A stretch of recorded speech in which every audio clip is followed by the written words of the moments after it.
Hey guys, it's Steve. Welcome back to the Fat Life Project, a channel that shows you all the best fat things to see, eat, do, and try in cities across the world. Today, we're on part 2 of my South Korea vlog series where I basically give you a one-day Seoul food itinerary by taking you on an entire day of eating at some of the best places in Seoul. And if you thought part 1 was exciting, you are not ready for part 2. Today, we're going to be checking out a cafe that perpetually reigns in South Korea, a Michelin award-winning ramen, some of the best bread that you'll ever have in your life, and a 24-hour ramen convenience store that has gone absolutely viral over on TikTok and Instagram. Subscribe for more fat travel guides such as this, and let's get straight into it. Traveling alone in Seoul has been an incredible adventure so far.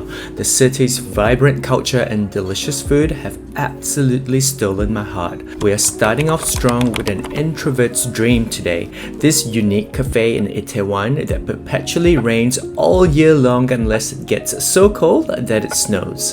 And all I know is this cafe better be freaking worth it because there's a very steep uphill. The Rain Report Cafe is one of the most talked about spots in Itaewon and is a favorite with locals and travelers alike. The cafe's concept brings the romantic allure of rainy days indoors, ensuring that you can enjoy cozy rainy day vibes any day of the year.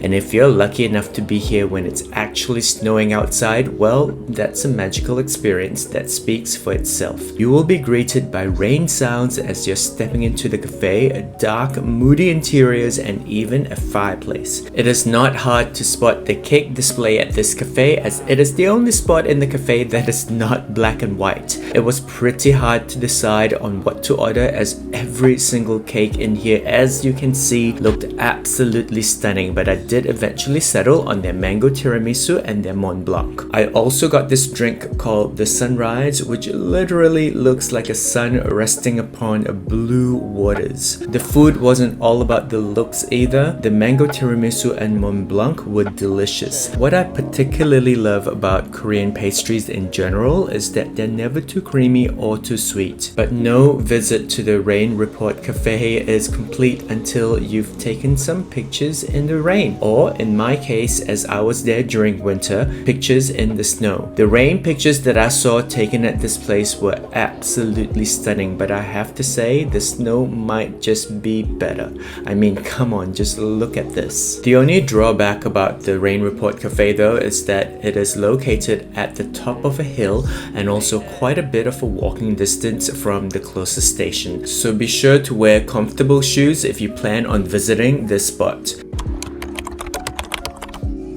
That said though, I did appreciate the walk as it helped me build up an appetite for a Michelin award-winning lunch. As you might have already noticed, I was in Seoul in the middle of Korean winter, so I naturally was craving something heartwarming like a huge bowl of ramen. Sarukame Ramen is a little corner shop located in the very trendy neighborhood of Yeonnam, a place that you might be familiar with if you've previously watched my must-visit cafes in Seoul video that also featured a cafe called However Yeonnam. Anyway, Sarukame is a Michelin Guide approved ramen restaurant that is operated by owner chef Hiroto Honma, who personally prepares every single bowl of ramen here.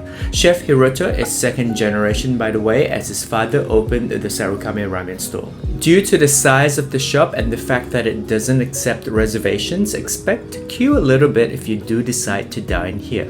They are open from 11:30 a.m. and again from 5:30 p.m. and I would recommend arriving around that time or earlier so you don't have to wait for too long. I personally waited for about 30 minutes before I got a seat. The atmosphere inside the restaurant is cozy and intimate. I was fortunate enough to get a bar seat, which means that I had upfront seats to seeing the chef himself in action. You are here for this $9 ginormous bowl of clam ramen that comes complete with half a crab, soft-boiled eggs, and generous slices of smoked ham lining the sides of the bowl. And if you have to ask me if this place was worth the 30-minute wait, you're obviously not watching hard enough. I mean, just look at this. I've never had clam broth ramen before, so I honestly didn't know what to expect, but I instantly understood the fascination upon taking the first bite. Everything was perfectly cooked, from the al dente noodles to the flavor-packed broth that you're gonna want to finish every last drop of. Don't forget to take your time to devour the smoked ham as well. This place was definitely worth the hype, and I do recommend that you check it out. I spent some time post-lunch exploring the Yeonnam area before heading over to Itiewon-dong. Itiewon-dong is a beautiful Hanok village located right in the heart of Seoul, comprising of charming Hanoks, aka traditional Korean houses that have been repurposed into modern cafes, boutiques, and eateries. The whole area is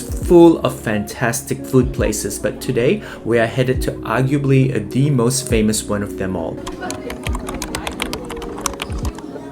Miltoast House, which is known for their fluffy, warm bread. But I have to confess that I was initially a bit skeptical. Like, huh? Bread? And furthermore, I almost wanted to just leave when I saw that there was a queue to get in. But man, the smells wafting from inside the cafe was encouraging, and so I decided to wait and realized that the queues actually moved pretty fast.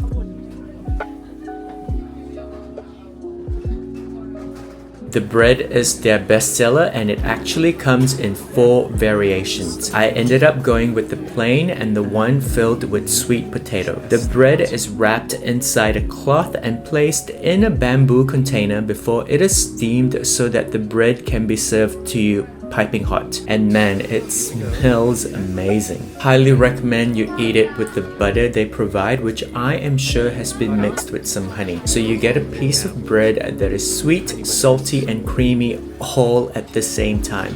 It was delicious. I mean, I was understandably quite full by this stage after a whole day of eating, but I still finished all the 4 pieces of toast that I ordered. It was too good not to. After a whole day of eating around Seoul, I headed back to my hotel to rest and even went for a run at the hotel gym. I honestly did not feel like going for another full meal till about 9 in the evening, and since it was getting a bit late, I decided that it was a sign to check out this 24-hour ramen convenience store that has gone absolutely viral all over TikTok and Instagram. It is located in Jogno-gu, Seoul, and the place is literally called a ramen convenience store. The place is a 2-minute walk from the Jongno-gu station. The place is not only famous for being open 24/7, but also because it is completely self-served, meaning there is not one staff in sight. One wall in the store showcases their extensive ramen selection, and it literally has every single type of ramen you can think of. The ramen is sorted by spice level, and they even have special vegan and halal sections as well. Once you've picked your ramen of choice, head on over to this machine to pay. You can also get a drink if you like, but guys, I want to show you my favorite part of this entire experience. I guess basically, obviously open up the noodles. Start. You place your noodles in this bowl here and press the cook button on the machine to watch the magic happen. Says for 2.5 minutes. Once your noodles are done just the way you like it, add in the spices, and you can even choose to add on some kimchi or other toppings that are available in store. The place is really built for dining alone. I was alone in the store by the time I sat down to eat, and so I picked this spot here located at the storefront so that I could people watch as well. It is honestly a unique experience that I recommend you try when visiting Korea. I do hope that you've enjoyed this entire day of eating around Seoul. If you haven't seen part 1 of my one-day Seoul food itinerary series, I've also linked it right here so that you can check that out next. I also have plenty of South Korea recommendations which I've placed in my Korea playlist, which I will also link here so that you can check that out next. And if you got to this point of the video, I want to thank you so much. It truly means everything. I do hope that you have a fantastic day ahead, or that you've already had a good day. As always, I will see you very soon in the next video.